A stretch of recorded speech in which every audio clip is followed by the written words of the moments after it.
Yes, okay.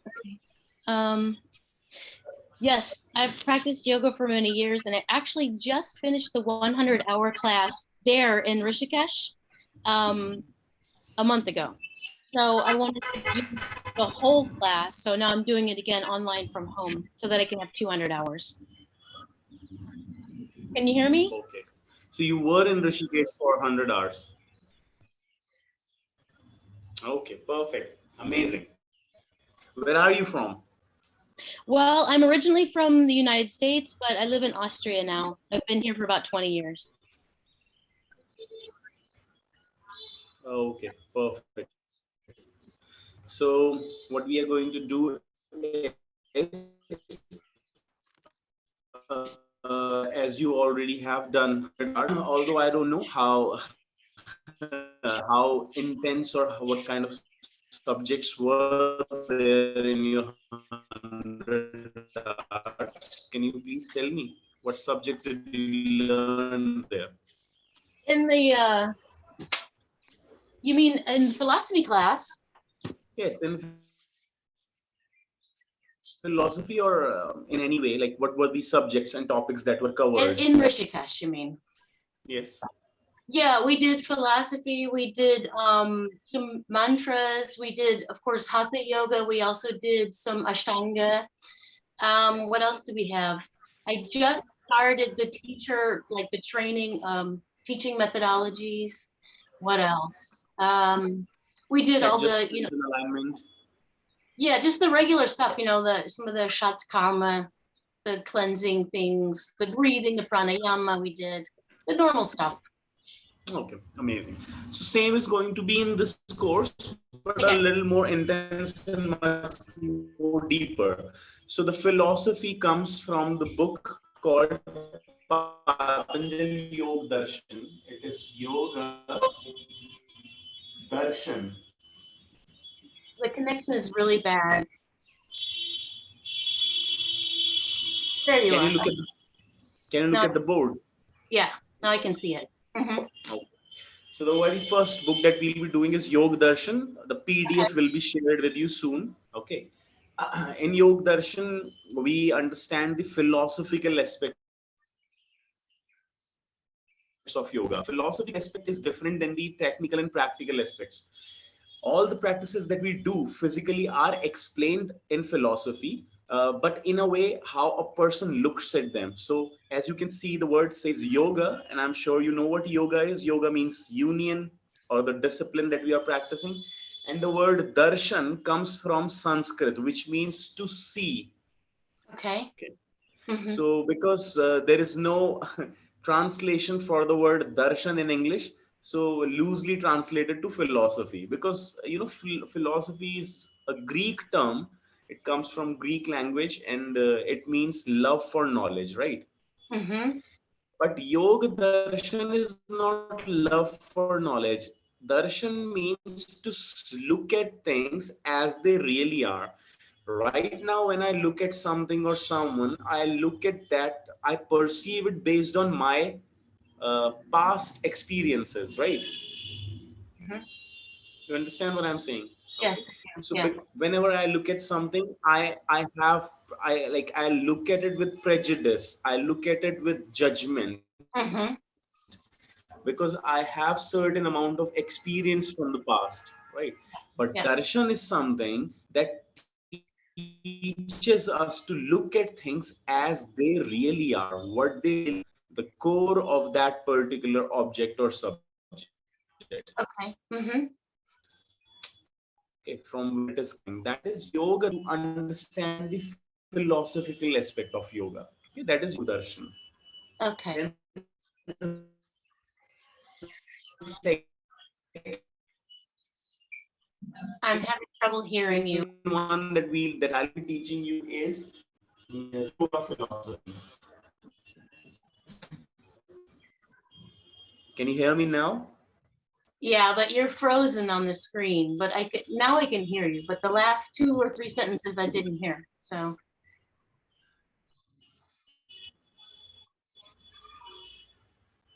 Wait, let me see.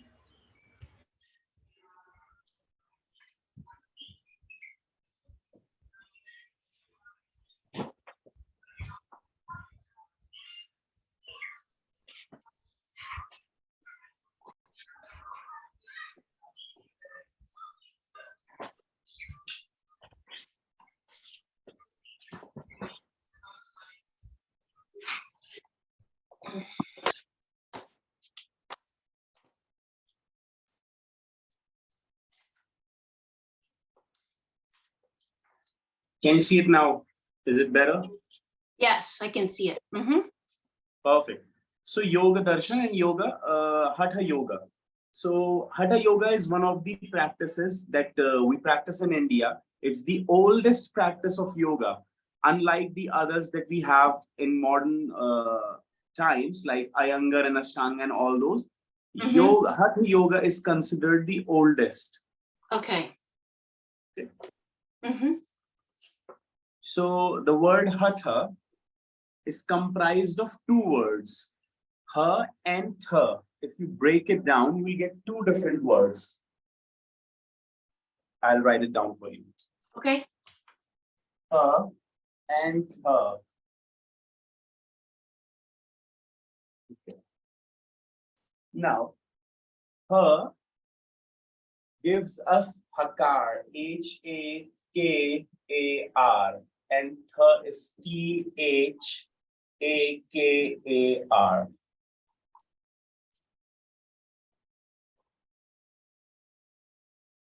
Okay. The balance between these two is the state of yoga.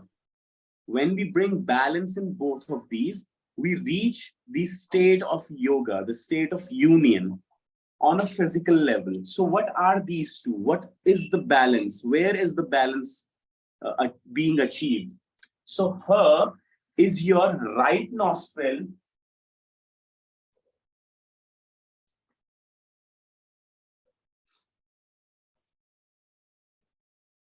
And her is your left nostril. Okay. Under right nostril, you will get masculine. Under left, you get feminine. Under right, you get heating. Your left is cooling.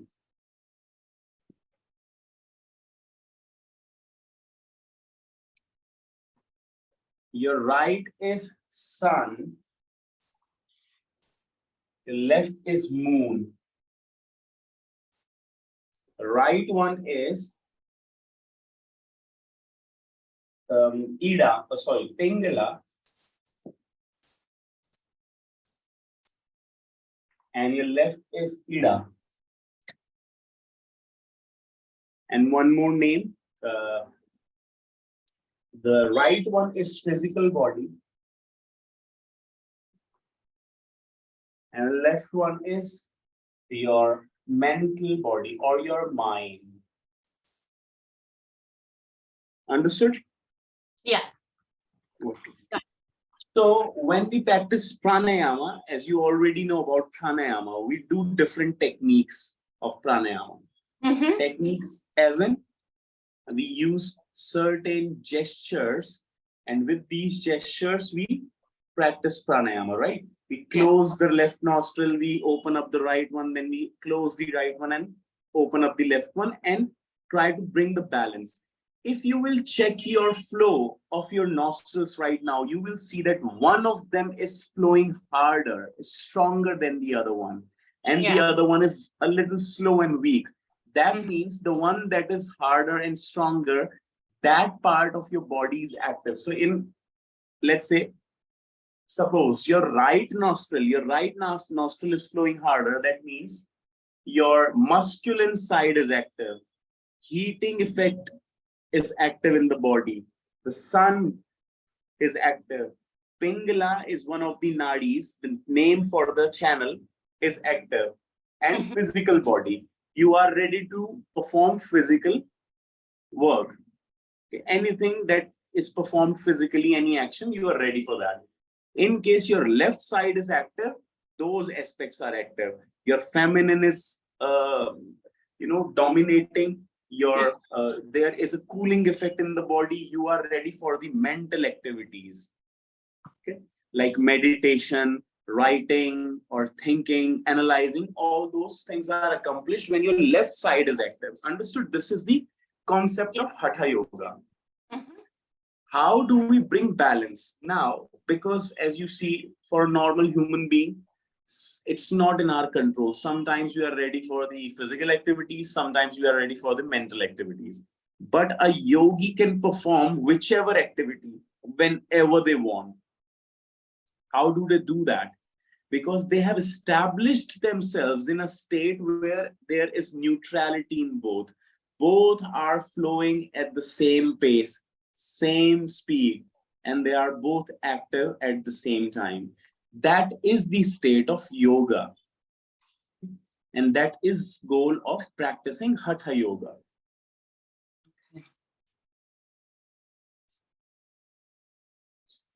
So we'll be doing certain, like the asana aspect of Hatha Yoga. There is another teacher who will come after me. He'll introduce you to the asana class and he'll be teaching you, Mr. Mukesh. And I'll be teaching you the philosophical and theoretical aspects of the same. So this is Hatha Yoga. Okay. Now in Hatha Yoga, both of these nostrils, as you can see, both of the flows are on either side, on the left and right. So let me give you a drawing, a diagram, which will explain it better. So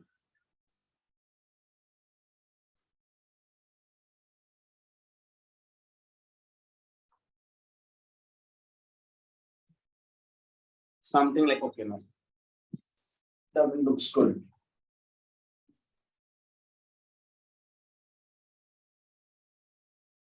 Better. Okay. So these are the two nostrils. When you breathe in through your left one or right one, the flow, so let's say this is your right nostril and this is your left. When you breathe in through the right nostril, the oxygen, the air enters your lungs, but the flow of energy, which is controlled by your breath, it goes down to the bottom of the spine. Okay. So these are like two serpents. On the board, it's a 2D diagram, two-dimensional diagram. So you are seeing it in such a way. But if you look at it from, let's say, if you are hovering over your spine and you become capable of seeing these two nadis, they are going like this in a spiraling motion up. You understand? In a spiral motion. So right now, one of them is active, not both of them. And at the center of these two, there is one more energy flow, which is in a dormant state. It's not active yet. This one is called Sushumna.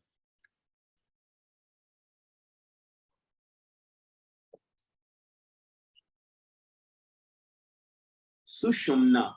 Sushumna is the one that carries the absolute energy that is resting in your body. It's not active yet. At the bottom of the spine, which is called Kundalini. Have you ever heard of Kundalini? Yeah. So the word Kundalini comes from Sanskrit word Kundal, which means coil. So a snake symbolizes Kundalini energy. A snake that is resting. A snake that is coiled up 1, 2, 3.5 times. So it's coiled up at the bottom of the spine at your perineum and it's resting. Once we bring balance in both of these nostrils, so what happens when we do pranayama practice in Hatha Yoga? We force the flow in one and in the other one. So we are trying to bring a balance forcefully. We force the prana, the vital force, right? It goes down, it starts knocking on the resting Kundalini. When it starts knocking on it, the Kundalini becomes active after a certain amount of practice. Once it becomes active, this thing starts rising up through Sushumna, through the center energy channel. Okay. Going through all the chakras of the body. And when it reaches the highest chakra, which is the highest chakra, Ajna, here, third eye. Although there is one more here, but this is more like a portal that connects the individual consciousness with the higher consciousness. So the chakra, that is the last one, is your Ajna chakra, which is considered the resting place of your masculine energy. So this is your feminine energy, Shakti, Kundalini. And when it rises up with the practice of Hatha Yoga and reaches Ajna chakra, your third eye, which means you have united the feminine and masculine within you.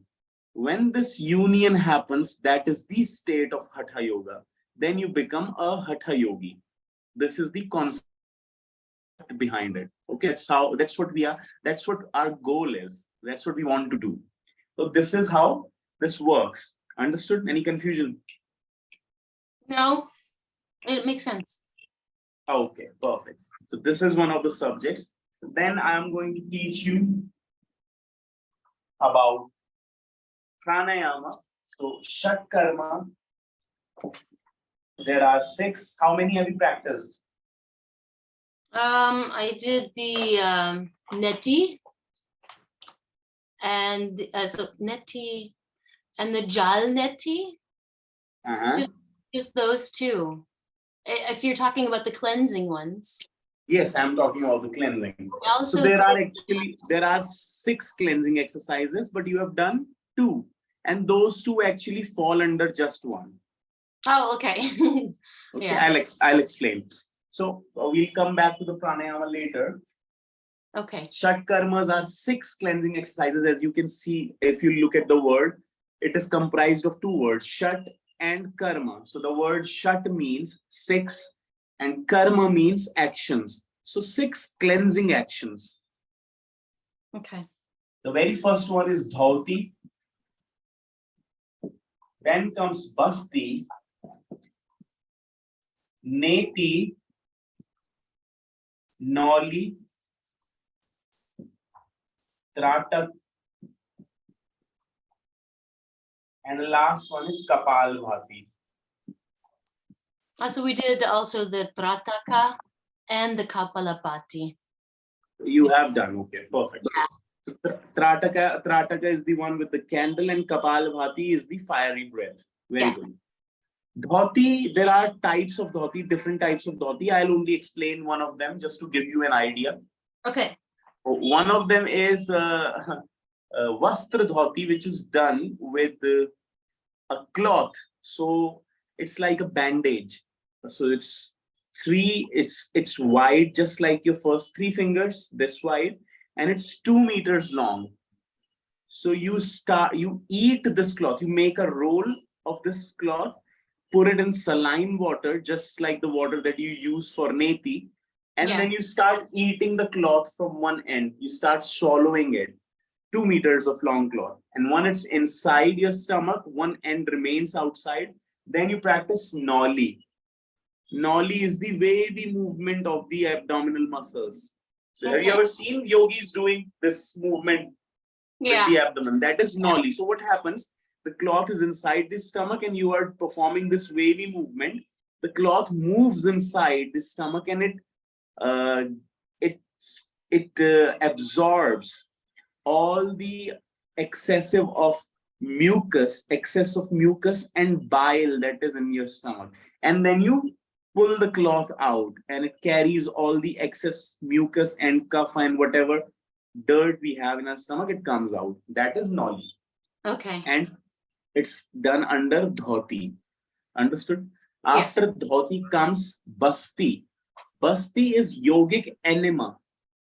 Just like the enema that we get at a doctor's clinic, but this one we are doing on our own. That is basti. Okay. It's done with medicated water. Then comes neti, the third one. There are 2 neti. One is jala neti, which means with water. Jal means water. And the second one is sutra, with a thread. So you've practiced both of these? Yeah. Okay. So under neti, you have jala neti and sutra neti. Noli, I have already explained, the wavy movement of the abdomen. That is noli. Then comes tratak. Tratak is done what tratak did you practice? With your thumb or with the candle? With the candle. Okay, perfect. So with the candle, that is tratak. Tratak helps in increasing the capability to focus and concentrate. Because we have 2 conscious lights, according to the scriptures, yogic scriptures, we have 2 conscious lights within our body. Those 2 conscious lights are hiding behind the veil of impressions and impressions of the past life and all the actions that we have performed. Okay, so there is a curtain or a veil of actions and impressions from the past lives, and it is hiding that light. So those two conscious light, one of them is at your third eye here, Ajna Chakra, another one is at the center of the heart. Okay. Now, in order to activate this light, we use a third one, an external one with a candle. So how do we do this is, there are certain rules of practicing Trataka. The flame of the candle should be at your eye level. So, okay, when you practice Trataka, what school did you practice it in? What was the name of the school? Pyramid Yogshala. How many people were there practicing with the same candle? 35. With the same candle? Yes. Okay. The very first, this is why I asked this rule. So the very first rule of practicing Trataka is, you have to get your own candle. You practice with one candle. You cannot practice, because you know what happens? If you have someone sitting across you and the candle is in the center, that means you are accessing their energy that is coming through the flame of the candle, which is not the goal of Trataka. The goal of Trataka is to let go of the excess energy, unnecessary energy, unwanted energy. So when multiple people do with the same candle, it becomes, instead of Trataka, it becomes hypnosis. Yeah. Okay. So that's what we need to avoid. Another rule is, whenever you put the candle, the flame of the candle should be at your eye level. So when you are looking at the flame, it should not be like this or like that. Straight eye level. Okay. And how far away from you should it be? Away from you, yes. Around 3 feet. 3 feet away from you. Okay. Now, the background behind the candle should be bright white, if possible, preferably bright white. If not bright white, then you can use, some other light color. But don't go for dark colors. Why? Because dark colors are absorbing. Why is black black? It's black because it absorbs all the light. The light that falls on black color, it absorbs it. This is why black hole is black. It absorbs everything. And white is white because it reflects everything. It doesn't absorb anything. So in yoga, this is why people wear white clothes, because they don't want to absorb unnecessary energy around them. They want to reflect everything that is coming to them. They just want to be themselves. Understood? Yes. Reflecting everything that is coming to them, negative, positive, doesn't matter. They don't want unnecessary energy. Okay. So the background should be bright. Once you get all these conditions perfectly, like all the conditions are perfect, like you have a candle flame at your eye level, bright background, the room is dark, there should be no other light in the room, so that you are not, your focus doesn't wavers away on different objects. Your concentration is only on the flame of the candle. After that, you start practicing by gazing at the flame without blinking. You don't blink for as long as possible. After a while, because as a beginner, when you practice this, after a while, you'll start getting tired. Your eyes will start watering up. So then you gently close your eyes, and you will have an after image of the candle's flame. And you focus on the after image at your third eye. Okay. When you look at a bright light for longer periods, what happens? Even when you close your eyes, you can still see that light, right? Okay. So you focus on the after image. After you focus on the after image for a while, your eyes are well rested. Then you again gently open your eyes and focus on the flame. The goal is to do it for 32 minutes without blinking. Okay. Yeah. It is possible. And then when you become an advanced practitioner with the candle, then you do it with rising sun for 8 minutes. Okay. Okay, look at the sun, rising sun. Not the sun that is already up in the sky, it will destroy your eyesight. But with the sun that is soft and gentle, early morning, okay, rising sun, 8 minutes. That is the goal. That's what Trataka is. It gives you intuitive powers. You become So strong that you start understanding people's intentions, what their mind holds. That's how strong it is. Okay. Okay. And the last one is Kapalabhati, fiery breath, which I will teach you when we go deep with the pranayama and breathing exercises. Okay. Understood. Okay. These are, and yeah, I'll also teach you meditation. Also, what else? Like everything that there is except asanas, I will teach you. Okay. Okay. Yeah. So that's the introduction uh, for the topics. And from tomorrow, I don't know. I don't know what the time is, exact time right now, but I'll be informed. They'll inform me. And then from tomorrow, we'll have regular sessions of 1.5 hours, and we'll try to cover all these topics within 1 month. Okay. Okay. Perfect. Amazing. I'm Do you looking have any forward. questions? Huh? I said I'm looking forward to it. No, I don't have any questions, but I'm looking forward to it. I'm excited that you're going to Amazing. be here. Amazing. I'm looking forward to. So from tomorrow we'll have regular sessions, and I'll cover as many topics as possible. If you people ever have questions, I'm sure you people have a WhatsApp group. After the class, if you need to ask something, just send the message in that WhatsApp group. I'll send the answer. And yeah. Okay. Perfect. Okay then, Vicky, that'll be all from my side if you don't have any question. No, I don't. Not yet. I'm going to look all this over and maybe have something tomorrow. Amazing. Perfect. Then I'll see you tomorrow. Thank Till you. then, take care of yourself. Enjoy, drink lots of water, keep smiling. Okay, you have a nice night. Take care. Bye-bye. Bye.